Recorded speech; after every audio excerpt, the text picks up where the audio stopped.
Olá, sejam todos muito bem-vindos a mais um episódio do Business Pod Casual, o podcast produzido pela Isaac Junior Business Consulting. O meu nome é Manuel Andrade, sou o atual vice-presidente externo desta organização, e serei o vosso host durante os próximos episódios. Hoje estou aqui com uma convidada que é uma das principais referências a nível do marketing e branding em Portugal.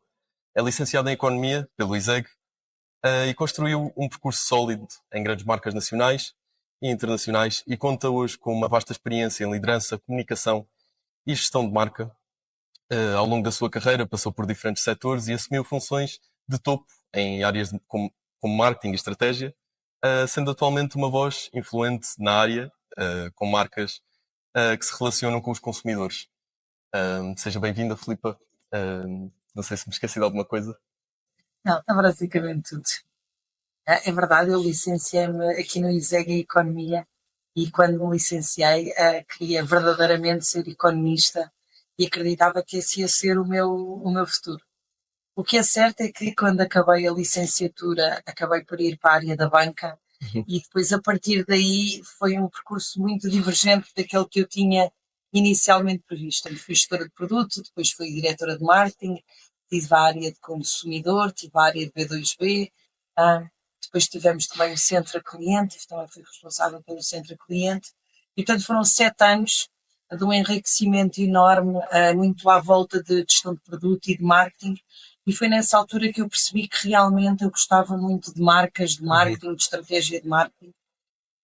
E nunca na minha licenciatura tinha tido cadeiras de marketing. Nunca. E então nessa altura achei que não poderia ser só empírico depois de 7 anos. Fui estudar marketing.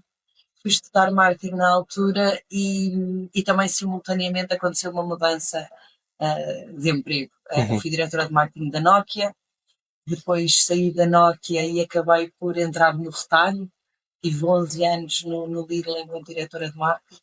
E quando eu achei que era o retalho o sítio onde eu ia estar, a Galp faz-me um convite para ser diretora de marketing da Galp.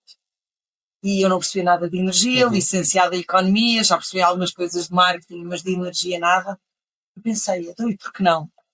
Era assim um bocadinho um salto de fé no mercado, totalmente diferente, mas o que é certo é que todo o desafio da transição energética, da sustentabilidade ambiental, da dependência energética, de alguma forma, dizem muito, e portanto aceitei o convite e fui para a Galp. O que é certo é que foi um percurso mais curto do que aquilo que eu estava à espera, porque estava na Galp quando o Continente me convida para ser diretora de Head of Brand and Marketing do Continente. E eu acho que quando se gosta de retalho, gosta-se muito de retalho. Portanto, quando o Continente me convidou, não consegui dizer que não. E portanto, hoje, a liderar a marca Continente há 2 anos tem sido um desafio enorme, mas é um privilégio. Muito bom. Certamente. Bem, eu gostava, antes de passarmos aqui para a sua carreira, falar um pouco sobre a própria licenciatura em Economia. Já introduzi um pouco este tema, mas gostava de saber se existiu algum assunto que tratou na área da economia que sente que levou para o mercado de trabalho e que leva consigo até hoje, mesmo numa área que não está relacionada com a economia, mas não Eu em acho que há primeiro plano. várias coisas que vão constituindo o nosso framework e a forma como nós pensamos. Um, Se me perguntarem se houve uma cadeira que me marcou, sim. Há cadeiras que marcaram. Eu acho que as macros e as microeconomias marcaram. O que é certo é que, mais do que cadeiras muito específicas, o curso foi extremamente importante para uma série de um framework estratégico, mindset consumidor. Eu acho que a macro e a microeconomia foram fundamentais para mim, até depois quando decidi enverdar muito mais por gestão de produto, enverdar muito mais para um lado menos académico, foram muito importantes.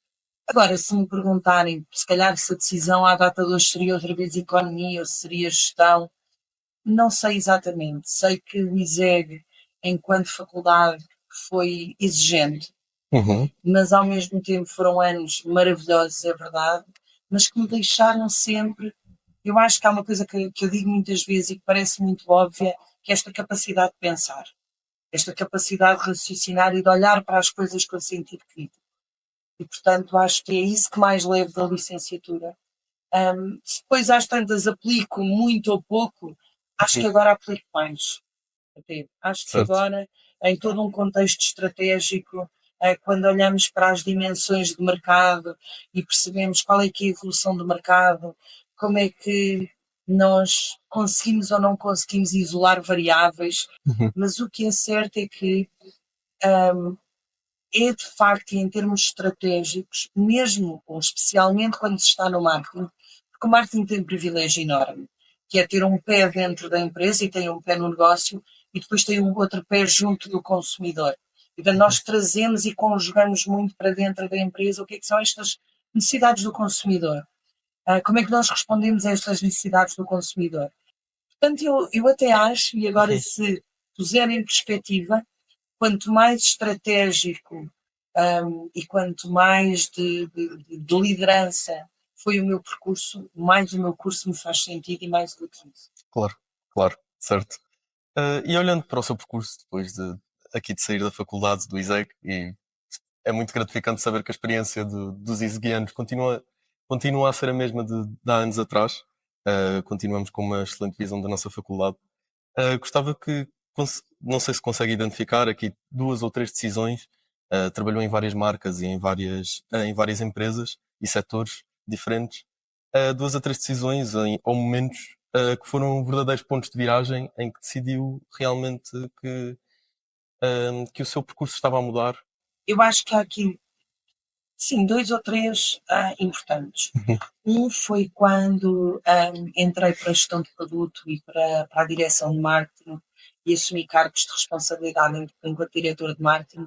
Não achei que o marketing fosse conhecimento empírico, que fosse só bom senso, e portanto achei que, sendo licenciado em Economia e nunca tive tido cadeiras de marketing e de estratégia de marketing, fazia sentido. E, Uhum. portanto, na altura, quando vou para uma faculdade, para o IAD, estudar marketing, foi mesmo nessa perspectiva de não, eu quero realmente saber mais, eu quero aprofundar. Eu nunca me tornei uma pessoa confortável e eu acho que essa foi uma das decisões que eu tomei que depois me foi pautando Uhum. ao longo do tempo, tal e qual como a liderança de equipas, a gestão de equipas, a gestão de pessoas. Eu fui atrás, fui estudar, fui perceber mais. E, portanto, esse foi sem dúvida um ponto de viragem. E, ah, parecendo que não, à data de hoje é muito mais fácil até ser autodidata. Uhum. É muito mais fácil hoje aprender sobre o que quer que seja. E, portanto, eu acho que o procurar sempre aprender mais, o procurar e saber, o não tomar juízos de valor precipitados com base numa ideia pré-concebida que temos. Uhum. Essa sim eu acho que foi um ponto de viragem. O outro foi quando eu estou 11 anos no retalho e me convidam para ir para a Galp e para o setor da energia. Eu Uhum. não percebia nada de energia. Não sei ligar no interruptor e abastecer o carro. Acho que era tudo aquilo que eu percebia. E, portanto, este salto de... Há um lado que é um bocadinho um salto de fé. Vai Uhum. correr bem, acredito no projeto. A outra coisa é não termos medo, nunca, de estar numa posição de desconforto. Porque o desconforto e o stress impelem-nos a fazer mais, impelem-nos a fazer melhor, a ir, lá está, estudar, descobrir, ir atrás, ir à procura, as razões, os porquês. Portanto, não ter medo de errar, não ter medo de arriscar, não ter medo de fazer uma coisa para a qual eu achei que não estava preparada. Nós estamos preparados. Uhum. Temos é de nos preparar. Portanto, acho que foram sim dois grandes pontos de viragem que me põem no sítio onde estou hoje. Certo. Pronto, aqui na questão da liderança e da gestão de equipas, nós temos enquanto júnior na empresa, temos esta oportunidade de ter um primeiro contacto com a gestão de equipas e a nossa estrutura tem 85 membros neste momento e, portanto, aqui com 21 anos temos a oportunidade de nos lançarmos pela primeira vez num cargo de liderança. E eu gostava de lhe perguntar qual é que sente que é o maior desafio aqui na questão de gerir pessoas e de liderança e como é que define o seu estilo de liderança? Eu tento ser, e acredito que sou, uma pessoa não só próxima, empática, eu gosto e acredito que se deve liderar pelo exemplo. Não é possível que um líder faça uma coisa, tenha um comportamento e espere que as equipas tenham outro. Mas eu gosto de uma liderança próxima e empática. Uhum. E de que, se eu tenho de trabalhar, se eu passo tantas horas no trabalho, que aquilo que eu faço me dê gozo, mas que as pessoas que estejam à minha volta também se sintam felizes, motivadas, capacitadas. E, portanto, há obviamente um grau de exigência na liderança e há sempre lá está, o desconforto, Uhum. o provocar, o saber que o outro pode atingir, às vezes até coisas que ele próprio não sabe. Mas quando dizemos trabalhar como equipa é mesmo assim, é dar a mão, estou aqui para ti, o que é que precisas para mim? Cabe ao líder, obviamente, orientar, cabe ao líder garantir que a comunicação flui entre toda a sua estrutura e que essa comunicação é em prol do bem maior. Nós todos somos juntos mais do que o somatório das partes. E, portanto, se nós conseguirmos criar este clima de confiança, transparência, coerência e espírito verdadeiramente colaborativo, nós conseguimos equipas que são muito maiores que nós, que Uhum. são muito mais competentes que nós. E depois há outra coisa que eu digo muitas vezes, que tem a ver com fruto exatamente também de todo este percurso de lideranças e de gestão de pessoas que eu tenho vindo a fazer e a aprofundar. Porque se eu tenho sempre a cabeça super ocupada no que é urgente, eu esqueço-me do que é importante. Uhum. E, portanto, cabe aos líderes formar equipas que tenham capacidade de, obviamente, temos todos fazer face às urgências, temos todos responder ao dia a dia, mas também criar este momento para depois tratar do que é importante. O que é que vem daqui a 2 anos? O que é o consumidor daqui a 5 anos? Estas mudanças são tão profundas. Agora, temos de ser felizes, temos de Uhum. gostar do trabalho, temos de nos divertir.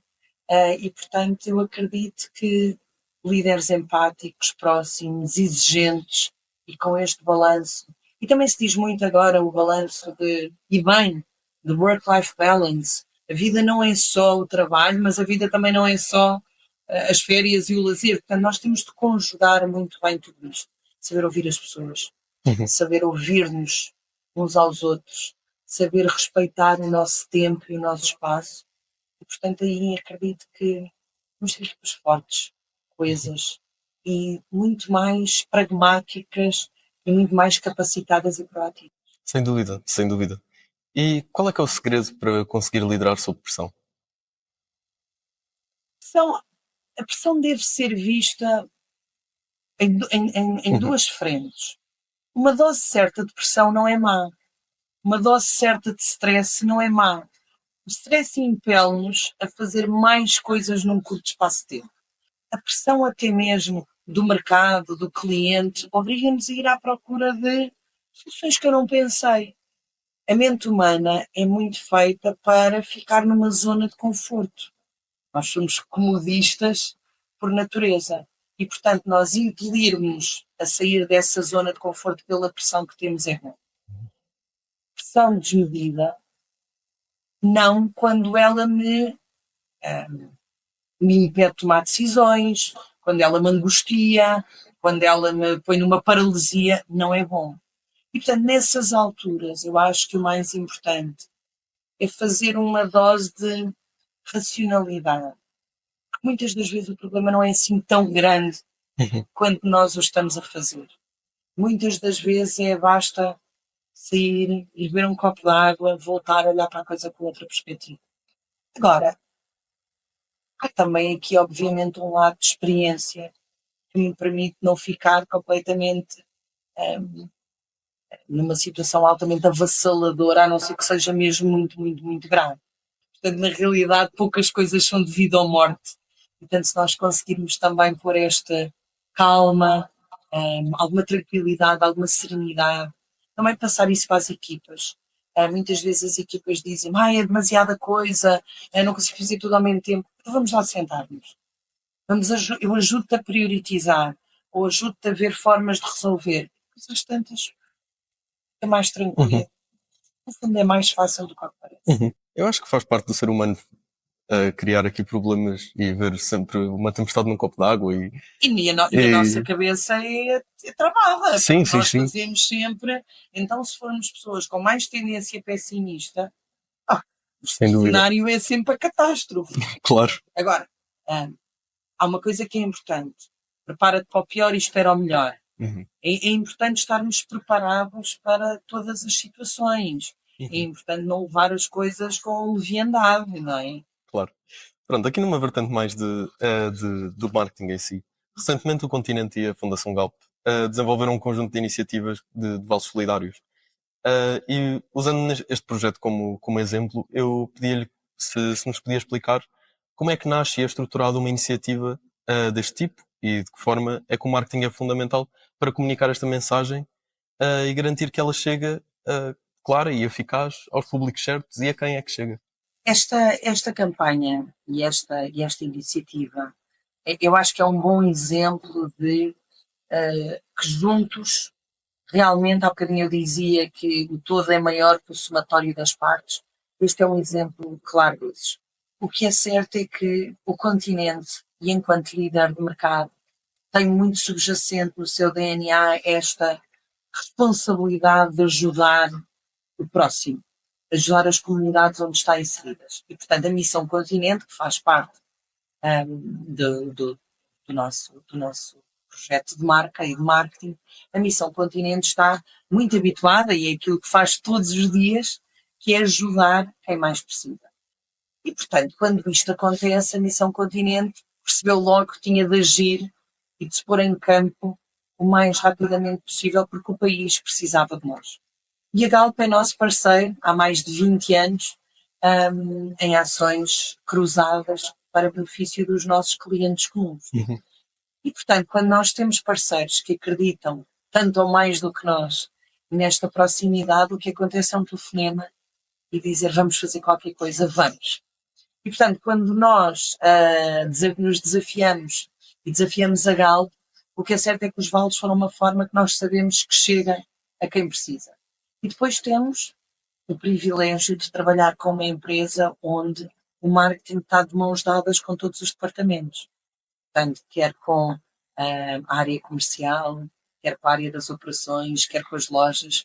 E, portanto, há uma mobilização que tem de ser rápida uhum, e depois há um papel importante da comunicação, que é a comunicação interna e a comunicação externa têm de ser muito claras, muito diretas e muito fáceis de entender.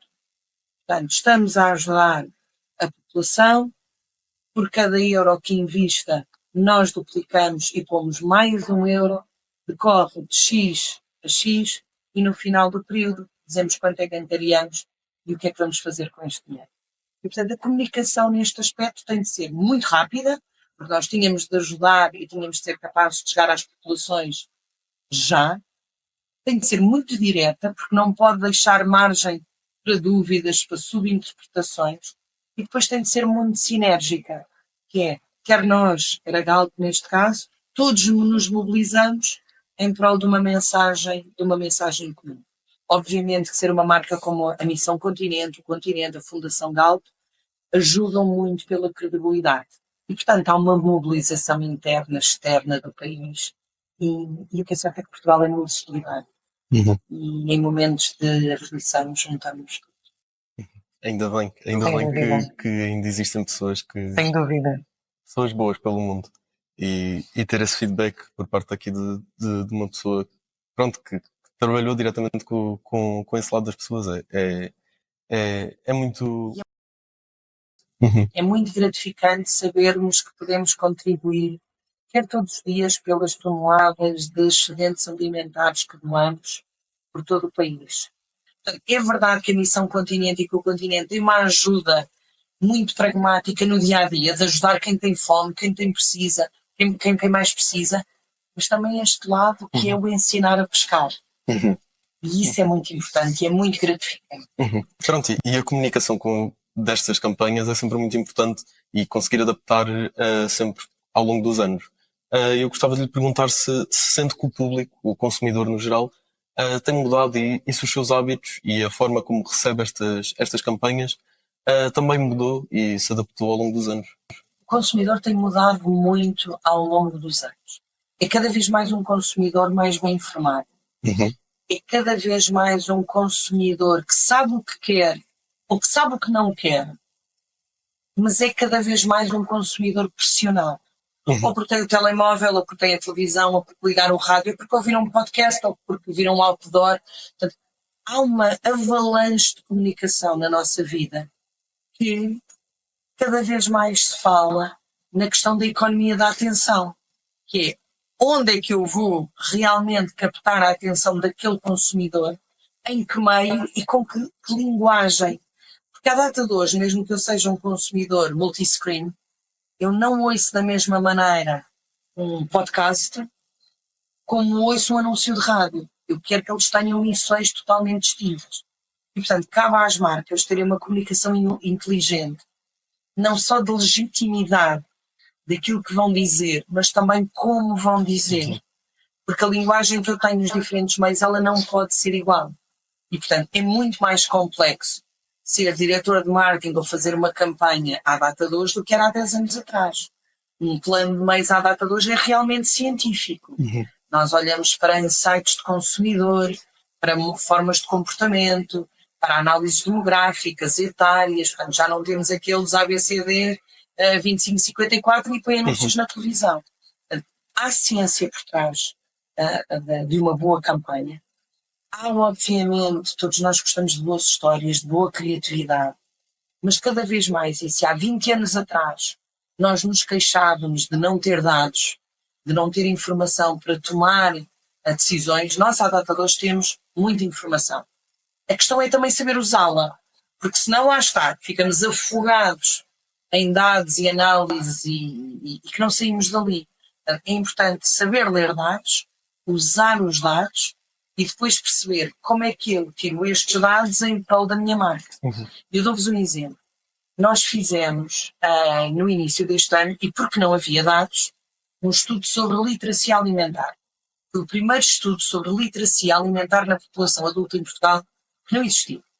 E nós queríamos, enquanto retalhistas e líderes de mercado, acreditamos que temos um papel de proximidade e de facilitador de uma alimentação mais saudável no dia-a-dia das pessoas. Agora, o que é que estas pessoas realmente sabem sobre comida? Sobre alimentação. E este estudo dá-nos dados muito significativos. Ou seja, com dados, com insights de consumidor, percebendo as tendências, percebendo que este consumidor à data de hoje é muito mais informado, mas é muito mais exigente, é muito mais capacitado para tomar decisões. Eu, se souber ler dados e se souber utilizar os dados em prol da minha comunicação, eu tenho uma comunicação muito mais legítima, muito mais relevante, muito mais próxima. E, portanto, é muito importante que verdade, transparência, mas relevância e legitimidade na comunicação. E depois uma boa história e boa criatividade. Claro, sem dúvida. Portanto, em relação à autenticidade, uma buzzword ou uma necessidade real? Uma necessidade real. Há um ditado português que diz que se apanha mais depressa um mentiroso do que um coxo. Marcas que são uma coisa para dentro e outra para fora. Marcas que não dizem totalmente a verdade. Marcas que não são transparentes. Não são marcas. Nem são empresas até dignas de satisfazer um consumidor. Porque na realidade das relações, seja ela entre as marcas, entre as pessoas, entre as empresas, deve-se pautar por ética, transparência, autenticidade. Portanto, é fazer o que está certo. E cada vez mais mostrar também como é feito. Há uma curiosidade enorme, sempre houve, não é, dos bastidores. Mas eu acho que cabe às marcas também abrir as portas e mostrar como é que fazem aquilo. Convidar para ir ver processos, como não, no nosso caso. Como é que funciona uma loja? Nós abrimos as nossas portas. E depois faz o que dizes e diz o que fazes. Claro. Muito bem. Pronto, um dos canais que as marcas têm vindo cada vez mais a utilizar ao longo dos anos, também por causa da digitalização do mundo, são as redes sociais.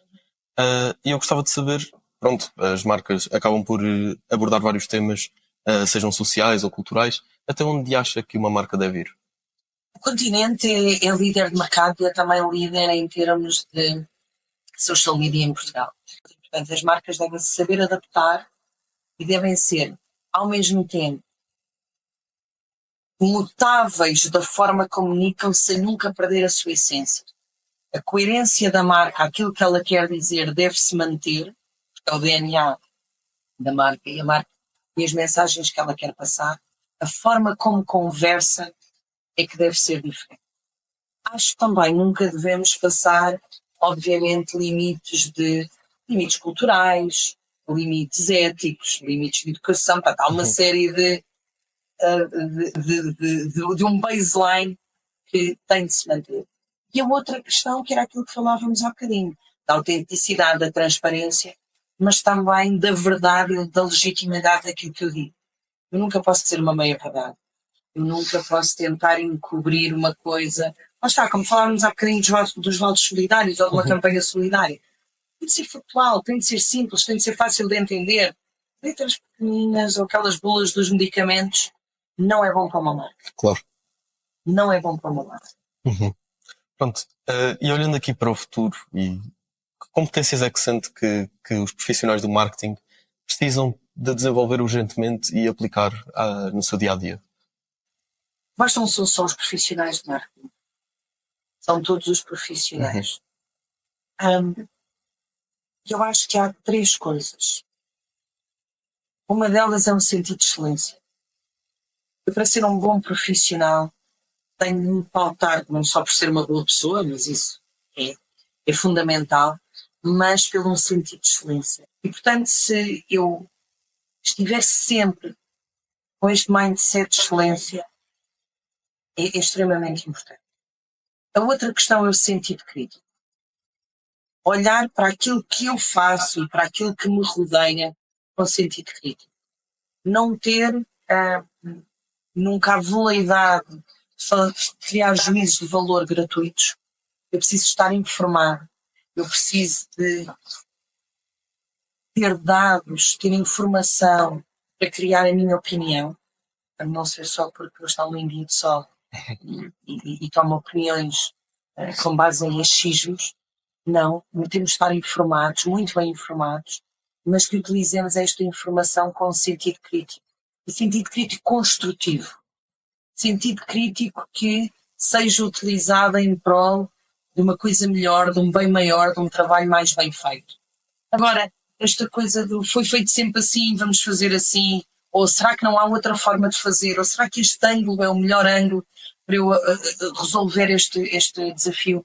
Portanto, excelência, sentido crítico e depois um lado humano e empático.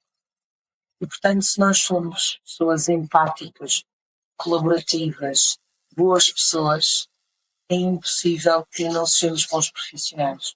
Portanto, se aliarmos este lado mais social, humano, empático, colaborativo, trabalhar em prol de uma equipa e também em prol, até em prol de mim, mas para ser uma pessoa melhor, com o sentido de excelência apurado, com o sentido crítico, seja no marketing, seja como economista, como gestor, eu vou ser realmente bom profissional. Certo, certo. Pronto, já conseguimos ver aqui um pouco do seu percurso ao longo desta conversa.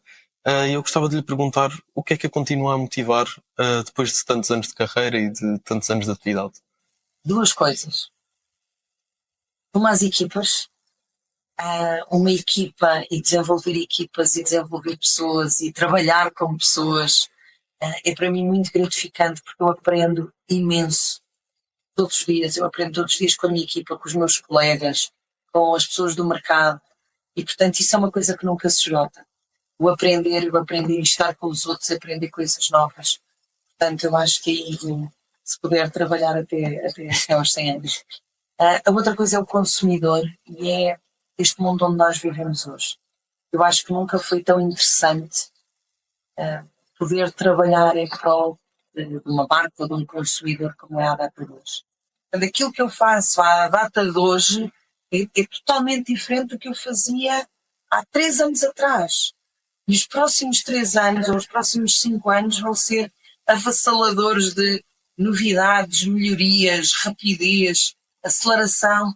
Portanto, eu sinto que estamos nos melhores anos para poder fazer coisas incríveis, mas com este friozinho na barriga do não sei o que é que vem aí. E, portanto, não acho que não há assim nada mais entusiasmante. Portanto, venho os próximos 20, 30 a trabalhar em prol de que estou seguidor e destas marcas.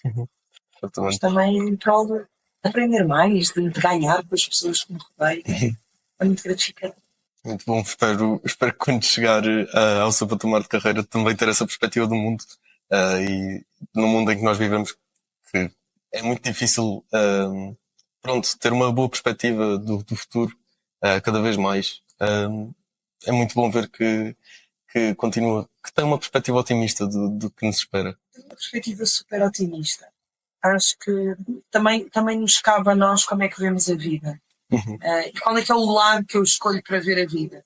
Agora, o mundo é de facto uma coisa inacreditável. E felizmente a grande maioria das pessoas são boas pessoas. E a grande maioria das pessoas quer fazer o bem. E a grande maioria das pessoas está aqui com um propósito positivo. Eu acho que se nos inspirarmos naqueles que realmente mudam o mundo para melhor, se lermos boas notícias, se praticarmos a gratidão, se praticarmos um bocadinho algum afastamento. Pronto, para finalizar, eu tenho aqui uma última pergunta. Gostava que partilhasse com os nossos espectadores qual é que foi o melhor conselho que recebeu na vida? Que não está sempre garantido. Eu tinha uma relação muito próxima com o meu pai e ele fazia-me várias vezes algumas perguntas que me deixavam assim inquieta e a pensar. Uma delas era se eu estava feliz. Todos os dias me perguntava: feliz hoje? És feliz? Isso marcou-me e eu penso muitas vezes nisso, pergunto isso muitas vezes à minha filha. Mas também dizendo assim: ai, Filipe, pois o não está garantido. Então o que é que pode vir depois disso? Só pode ser melhor. E eu acho que é isso. Olhar para. Pois olha, o não está garantido. Vamos a partir daqui. E o que é que pode vir de melhor? Muita coisa vem de melhor depois disso. Certo. Pronto, chegamos ao fim de mais um episódio do Business Podcast. Muito obrigado a quem nos está a ouvir. Muito obrigado a Filipe por ter estado presente. Muito obrigado.